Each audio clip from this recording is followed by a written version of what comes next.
Olá, pessoal! Estamos aqui hoje mais uma vez para refletirmos juntos a nossa liturgia do dia, tá certo? E nessa terça-feira celebramos a memória dos santos mártires Cornélio e Cipriano.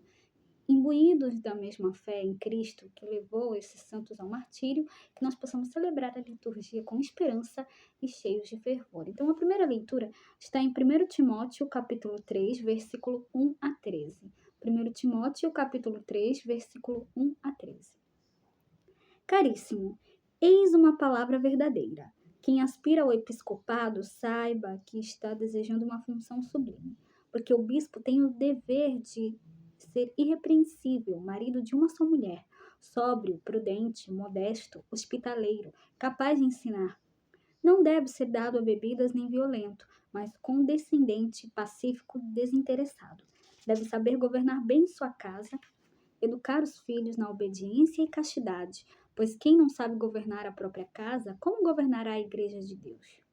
Não pode ser um recém-convertido para não acontecer que, ofuscada pela vaidade, venha a cair na mesma condenação que o demônio. Importa também que goze de boa consideração da parte dos de fora, para que não se exponha à infâmia e caia nas armadilhas do diabo. Do mesmo modo, os diáconos devem ser pessoas de respeito, homens de palavra, não inclinados à bebida nem a lucro vergonhoso. Possuam o mistério da fé junto com uma consciência limpa. Antes de receber o cargo, sejam examinados. Se forem considerados dignos, poderão exercer o ministério. Também as mulheres devem ser honradas, sem difamação, mas sóbrias e fiéis em tudo. Os diáconos sejam maridos de uma só mulher e saibam dirigir bem os seus filhos e a sua própria casa, pois os que exercem bem o ministério recebem uma posição de estima e muita liberdade para falar da fé em Cristo Jesus. Então, aqui, na primeira leitura da primeira carta de São Paulo a Timóteo, fala para a gente que o bispo tem o dever de ser irrepreensível, do mesmo modo que os diáconos possuem o mistério da fé com uma consciência limpa.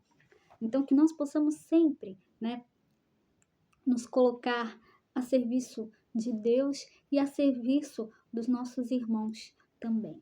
Então, que nós possamos sempre ter atitudes de caridade, de fraternidade, que a gente sempre possa estar em comunhão com Deus.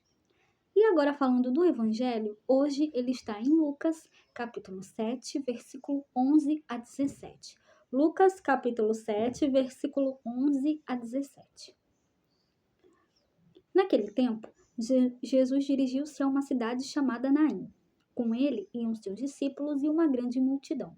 Quando chegou à porta da cidade, eis que levavam um defunto, filho único, e sua mãe era viúva. Grande multidão da cidade a acompanhava. Ao vê-la, o Senhor sentiu compaixão para com ela e lhe disse: Não chores. Aproximou-se, tocou o caixão e os que o carregavam pararam. Então Jesus disse: Jovem, eu te ordeno, levanta-te. O que estava morto sentou-se e começou a falar. E Jesus o entregou à sua mãe.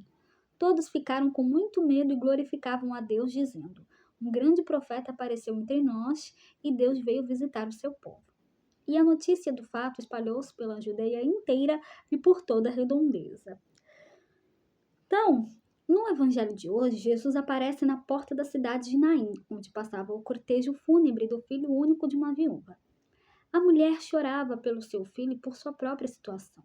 Ficou viúva e sem filhos, em situação de pobreza extrema. Na Bíblia, a condição de viúva é sinônimo de vulnerabilidade e pobreza, ainda mais sem filhos. Como poderia sobreviver? Então Jesus, chamado pela primeira vez em Lucas pelo título de Senhor, movido de compaixão, toca no caixão e no cadáver, não levando em conta.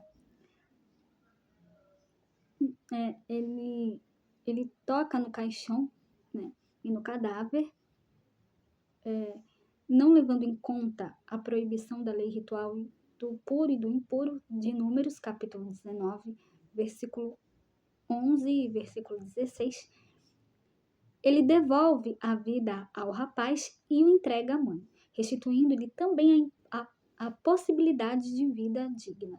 Nesse episódio, podemos refletir para além do aspecto misericordioso e compassivo de Jesus, que surge inesperadamente em nossas vidas, sobre os momentos mais difíceis e de insegurança. O reerguimento do rapaz, filho único que jazia na morte, a alusão à ressurreição o reerguimento do rapaz, filho único que jazia na morte, é alusão à ressurreição de Jesus, filho único de Deus. Movemos-nos também por compaixão em direção aos que sofrem, em direção aos necessitados, testemunhando em nosso cotidiano a busca por uma sociedade. Então, que a gente possa, refletir sobre essa questão. Movemos-nos também por compaixão em direção aos que sofrem, em direção aos necessitados, testemunhando em nosso cotidiano a busca por uma sociedade justa e fraterna. Então, que nós possamos refletir sobre isso. Então, era isso que eu tinha para falar para vocês hoje. Muito obrigada a todos por curtirem, por comentarem. Aqueles que só assistem mesmo também agradeço. Espero que vocês tenham gostado dessa reflexão de hoje.